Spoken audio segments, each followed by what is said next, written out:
बिस्मिल्लाहिर्रहमानिर्रहीम, अस्सलाम वालेकुम। माई सेल्फ खिज़र अहमद उसामा और आप देख रहे हैं एमके प्रिपरेशन का YouTube channel. Student MK publication अल्हम्दुलिल्लाह क्वालिटी बुक्स प्रोवाइड कर रहा है और इस सिलसिले में 2026 के हमारे जो अपडेटेड एडिशन है वो पब्लिश हो चुके हुए हैं। आज इसी सिलसिले में इस वीडियो के अंदर हम डिस्कस करेंगे जो पीपीएससी और बाकी जो हमारे पास कमीशन है जैसे कि एसपीएससी है, बीपीएससी है, एजेकेपीएससी है, उन सब के लिए हमारी एक authentic book lecturer computer science के लिए कि ये तमाम सूबों से ताल्लुक रखने वाले वो तमाम स्टूडेंट्स जो किसी भी कमीशन के अंदर लेक्चरर कंप्यूटर साइंस के लिए अपीयर होने जा रहे हैं उन सब के लिए ये एक गोल्डन और एक परफेक्ट गिफ्ट है आप सबके लिए जो आपकी प्रिपरेशन में आपका मुआवन और मददगार साबित होगा। तो एंड तक इस वीडियो को जरूर देखिएगा। इस वीडियो के अंदर हम डिटेल के साथ इस बुक का रिव्यू करेंगे। हम देखेंगे कि इसके अंदर कौन कौन से चैप्टर्स शामिल हैं, किस तरतीब के साथ इसके अंदर डाटा जो है वो अरेंज किया गया है और किस तरह ये आपको आपकी तैयारी में हेल्प आउट कर सकते हैं। तो इस वीडियो को स्टार्ट करते हैं। सबसे पहले हम स्टार्ट करेंगे टेबल ऑफ कंटेंट से। तो स्टूडेंट इस बुक के अंदर हमने वो तमाम चैप्टर्स शामिल किए हैं जो किसी भी तरह से जो कमीशन है, कोई भी कमीशन है, जैसे वो पंजाब का हो, सिंध का हो, बलूचिस्तान का है, एजेकेपीएससी का है, कोई भी कमीशन है, वो कहीं से भी अगर कोई क्वेश्चन बना सकता है तो हमने वो तमाम चैप्टर्स इसके अंदर शामिल किए हैं ताकि कोई भी स्टूडेंट जो है वो कोई उसका हिस्सा ऐसा रह ना जाए जिसमें से क्वेश्चन बन सकता हो। अगर चैप्टर्स की बात करूं मैं वन बाय वन यहां पर आपको बताता हूं इसके अंदर कौन कौन से चैप्टर हैं। सबसे पहले तो हम स्टार्ट करते हैं introduction to computing and ICT जिसमें तमाम बेसिक्स को डिस्कस किया गया है। देन हिस्ट्री ऑफ कंप्यूटर आ जाता है जिसके अंदर हमने एंशिएंट हिस्ट्री से जो बेसिक डिवाइसेस है जिनको एज ए कंप्यूटर या मेमोरी डिवाइसेस के तौर पर इस्तेमाल किया वहां से लेकर आज मॉडर्न इरा के अंदर आर्टिफिशियल इंटेलिजेंस बेस्ड जो कंप्यूटर है उन तमाम की हिस्ट्री को यहां पर डिस्कस किया हुआ है। उसके बाद कंप्यूटर सिस्टम के आर्किटेक्चर, उसके कंपोनेंट्स की हम बात करते हैं, कौन कौन से मॉडल्स हैं और किस तरह से कंप्यूटर के कंपोनेंट्स को डिवाइड किया गया किन किन कैटेगरीज में। उसके बाद हम आ जाते हैं number system, digital logic and data, वो तमाम नंबर्स जो एक्चुअली कंप्यूटर जिसमें बात कर रहा होता है, कंप्यूटर जिस लैंग्वेज में कैलकुलेशंस कर रहा होता है उसको हम डिटेल से देखते हैं। उसके बाद हमारे पास ऑपरेटिंग सिस्टम्स आ जाते हैं, कौन कौन से ऑपरेटिंग सिस्टम्स हैं, उनके कौन कौन से वेरिएंट हैं और वो किस किस कंपनी ने कब कब पब्लिश किए हैं। उसके बाद आर्टिफिशियल इंटेलिजेंस के ऊपर डिटेल के साथ एक चैप्टर है जिसके अंदर इसके पीछे काम करने वाले जो एल्गोरिथम है उसको डिटेल से डिस्कस किया गया है। देन थ्योरी ऑफ ऑटोमेटा है, एक बेसिक रिक्वायरमेंट है, ऑटोमेशन की थ्योरी को डिटेल से डिस्कस किया गया है। देन ऑफिस ऑटोमेशन आ जाती है जिसके अंदर जो माइक्रोसॉफ्ट ऑफिस जो है उसकी जो प्रोडक्ट्स है जैसे माइक्रोसॉफ्ट वर्ड है, एक्सेल है, पावर पॉइंट है, उनको आगे फर्दर भी वन बाय वन डिटेल के साथ डिस्कस किया गया है। उसके बाद हमारे पास कीबोर्ड एंड शॉर्टकट कीज आ जाती हैं, बहुत इंपॉर्टेंट चैप्टर है। अक्सर इसमें से डिफरेंट कमीशंस के पेपर में से क्वेश्चंस पूछे जाते हैं, वो इसमें शामिल किए गए हैं। और ना सिर्फ विंडोज बल्कि जो मैकबुक की शॉर्ट कीज हैं वो भी इसके अंदर शामिल है। उसके बाद डाटा कम्युनिकेशन एंड नेटवर्क आ जाता है, डाटा कम्युनिकेशन क्या होता है, नेटवर्क क्या होता है, उसकी टाइप्स कितनी है। उसके बाद कंप्यूटेशनल थिंकिंग एंड एल्गोरिथम है, कंप्यूटर किस तरह से सोचता है और किस तरह से काम करता है, वो सारी चीजें इसके अंदर शामिल है। उसके बाद हम आ जाते हैं कंप्यूटर की लैंग्वेज की तरफ, उसकी प्रोग्रामिंग की तरफ। तो प्रोग्रामिंग के फंडामेंटल और कोर कॉन्सेप्ट है। देन हम बात करते हैं डिटेल के साथ programming in C and C plus plus, वो तमाम फंक्शंस, तमाम ऑपरेटर्स जिसमें सी और सी प्लस प्लस लैंग्वेज के अंदर कोड लिखे जाते हैं वो सारे शामिल हैं। उसके web development and web programming है, एचटीएमएल डिटेल के साथ डिस्कस की गई है। Database and data management, DBMS को डिटेल के साथ डिस्कस किया गया है। ऑरेकल, पीएल, एसक्यूएल आ जाता है, ये भी डाटा मैनेजमेंट के हवाले से। उसके बाद system development, trouble shooting and maintenance के सिस्टम में कौन कौन से एरर या बग्स आ सकते हैं और उनको किस तरह से मैनेज किया जाता है। और देन हमारे पास सिस्टम एनालिसिस एंड डिजाइन आ जाता है, कौन से तरीके हैं जिनसे आप सिस्टम को एनालाइज करते हैं, डिजाइन करते हैं। और उसके बाद हमारे पास इमर्जिंग एंड कंटेम्परेरी टेक्नोलॉजीज। अच्छा, आगे वाली ये जो 3 चैप्टर्स हैं आज के दौर के अंदर तमाम कमीशंस जो हैं उसके ऊपर बड़ा जोर देते हैं, वो इसके अंदर शामिल किए गए हैं। उसके बाद digital citizenship, literacy and ethics है और एंटरप्रेन्योरशिप एंड डिजिटल एज है। एंटरप्रेन्योरशिप क्या होती है, उसकी कितनी टाइप्स हैं, वो सारी इसके अंदर डिस्कस की गई है। लास्ट में मिसलेनियस इंफॉर्मेशन आ जाते हैं, क्विक रिवीजन आ जाती है, जो इंपॉर्टेंट टर्मिनोलॉजीज है, एब्रिविएशंस हैं, इंपॉर्टेंट इन्वेंशंस हैं, वो सारी की सारी इस चैप्टर में है। और last but not the least जो पास्ट पेपर्स है डिफरेंट कमीशंस के, जो डिफरेंट डिपार्टमेंट्स के जितने भी पेपर्स हुए उनमें से जितने भी कंप्यूटर से रिलेटेड क्वेश्चंस हैं वो यहां पर अरेंज किए गए हैं। तो आप देख सकते हैं कि एक कंप्लीट पैकेज है, कोई ऐसा एस्पेक्ट, कोई ऐसा चैप्टर, कोई ऐसा टॉपिक जो कंप्यूटर से रिलेटेड हो, जिसमें से पेपर बन सकता हो, वो हमने यहां पर स्किप नहीं किया, सारा कुछ इसके अंदर शामिल है, कंप्लीट पैकेज जो है वो बन जाता है। अब जरा वन बाय वन हम चैप्टर्स पे भी नजर डाल लेते हैं कि इन चैप्टर्स को किस तरह से लिखा गया है। तो स्टूडेंट, इसमें दो तीन ऐसी चीजें हैं जिन पे हमने खास तौर पर काम किया है, जो हेल्प आउट करती हैं स्टूडेंट को इस बुक को समझने और पढ़ने के अंदर। नंबर वन, तो हमने इसको प्रोग्रेशन ग्रिड के हिसाब से लिखा है। दैट मींस कि हमने बड़ी बेसिक से स्टार्ट करके इसको एडवांस लेवल तक लेके गए हैं, क्योंकि अक्सर स्टूडेंट्स जो है ग्रेजुएट होने के बाद, मास्टर्स करने के बाद किसी कहीं पर जॉब कर रहे होते हैं, तो उनका अपने स्टडी के साथ थोड़ा सा गैप आ जाता है। तो उस गैप को ओवरकम करने के लिए हमने इस बुक को स्टूडेंट फ्रेंडली बनाने के लिए बिल्कुल थोड़ा सा स्टार्ट बेसिक से लेते हैं और देन एडवांस लेवल पर लेके जाते हैं, जो स्टूडेंट की जरूरत को पूरा करता है समझने में भी, और जो एग्जाम की रिक्वायरमेंट है उसको भी पूरा करता है। तो इस चीज का इसके अंदर खास ख्याल रखा गया।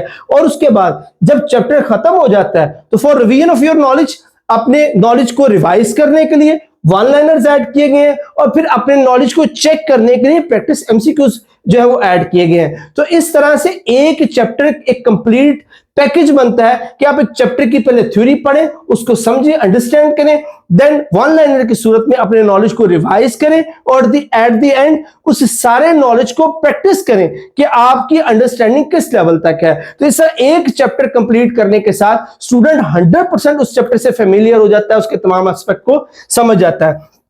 तो इसी चीज को देखते हुए बेसिक से हम स्टार्ट करते हैं, जैसे कि हमने स्टार्ट आईसीटी से लिया, सिस्टम्स के बारे में बात करते हैं, सिस्टम क्या होता है, उसकी टाइप्स क्या है, और उसके बाद सिस्टम्स जो है वो कंप्यूटर एज ए सिस्टम कैसे काम करता है, उसके ऑब्जेक्टिव क्या है, उसके कोर कंपोनेंट्स क्या है, और फिर उसके बाद उसके आगे टाइप्स क्या है, उसकी मेमोरी की टाइप्स कितनी है, मेमोरी स्टोरेज डिवाइसेस की टाइप्स कितनी है। उसके बाद आप ये देखें कि उसके अंदर जो नंबर सिस्टम चल रहा है वो किस तरह से अरेंज किया गया, वो यहां पर आप देखें कि टेबल की फॉर्म में यहां पर दिया गया, ताकि लंबी लंबी थ्योरी पढ़ने के बजाय आप टू दी पॉइंट, क्योंकि एमसीक्यू बेस्ड पेपर होता है, तो टू दी पॉइंट जो चीजें हैं उसको आप अंडरस्टैंड कर सकते हैं। उसके बाद नंबर सिस्टम की कन्वर्जन आप देख लें, एक ही टेबल के अंदर तमाम कन्वर्जन के तरीके और फार्मूलाज आ जाते हैं। उसके बाद बूलियन अलजेब्रा आ जाता है, और फिर आप देखें जैसे ही चैप्टर खत्म होगा, और जैसे ही चैप्टर खत्म होगा उसके एंड पर जो वन लाइनर की सूरत में जितना भी चैप्टर के अंदर कंटेंट है उसको पॉइंट्स की सूरत में जो वो एट द एंड दिया गया है, ताकि इसकी रिवीजन की जा सके। और ये सिर्फ सिंपल स्टेटमेंट्स नहीं है,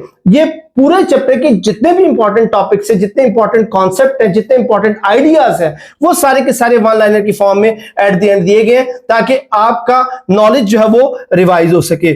और फिर उसके बाद जब आप नॉलेज रिवाइज कर लेते हैं, फिर आप आ जाते हैं प्रैक्टिस एमसीक्यूज की तरफ। तो प्रैक्टिस एमसीक्यूज की जो टेक्निक है, इन क्वेश्चंस को बनाने की जो टेक्निक है, जो मेथोडोलॉजी है, वो वही है जो कमीशन जिस तरीके से पेपर बनाता है। बिल्कुल स्ट्रेट फॉरवर्ड क्वेश्चंस नहीं है कि फलां डिवाइस जो है वो इनपुट डिवाइस है या आउटपुट डिवाइस है, इस तरह के नहीं है। ये टेक्निकल क्वेश्चंस है, कॉन्सेप्ट बेस्ड क्वेश्चन है, हाईली इंपॉर्टेंट क्वेश्चंस हैं। जिस तरह कमीशन जो है पेपर में क्वेश्चन बनाता है, उसी तरह से, उसी टेक्निक, उसी मेथोडोलॉजी के हिसाब से इसके अंदर जो है वो क्वेश्चन जो बनाकर डाले गए, ताकि स्टूडेंट जो है वो 100% एग्जाम के लिए प्रिपेयर हो सके, उसका नॉलेज भी रिवाइव हो और उसकी अंडरस्टैंडिंग जो है वो भी डेवलप हो। अब उसके बाद नेक्स्ट चैप्टर आ जाता है जिसमें हिस्ट्री ऑफ कंप्यूटर है। तो इसके अंदर हम देखें टैली स्टिक से स्टार्ट कर रहे हैं, फ्रॉम वेरी एंशिएंट डिवाइसेस, जो सबसे पहले मेमोरी डिवाइसेस के तौर पर इस्तेमाल हुई, वहां से लेकर फिर जो हमारे लेटेस्ट सिस्टम है वहां तक तमाम हिस्ट्री को डिटेल से डिस्कस किया गया।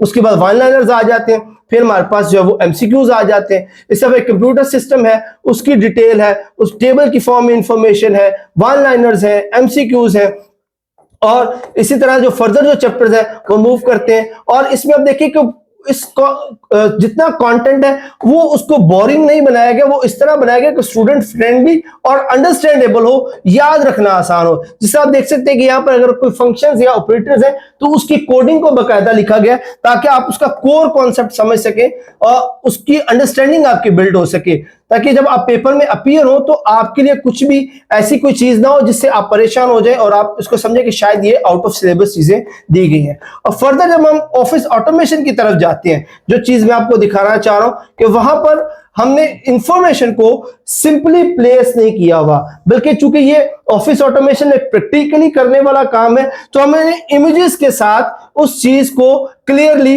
अंडरस्टैंडेबल बनाया ताकि जो स्टूडेंट उसको पढ़े वो उसके साथ साथ उसको प्रैक्टिस करे तो उसकी स्किल्स भी डेवलप हो जाए। एज यू कैन सी, जैसे कि माइक्रोसॉफ्ट वर्ड के अंदर हमने यहाँ पर स्क्रीनशॉट्स लगा लगा के जो चीजें वो एक्सप्लेन की हुई है कि किस तरह से इमेजेस के साथ जो है वो वर्ड को समझा जा सकता है।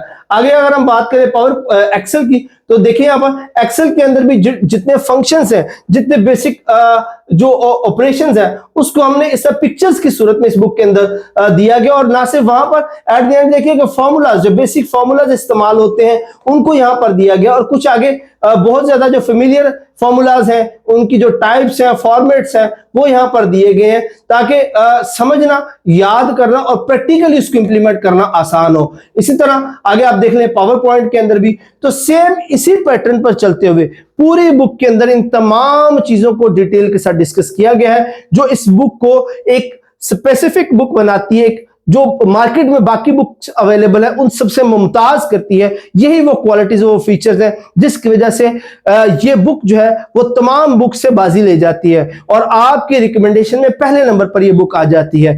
तो अगर आप इस बुक को ऑर्डर करना चाह रहे हैं, इस बुक को बाय करना चाह रहे हैं, मैं आपको नंबर्स जो है वो यहाँ पर बता देता हूं।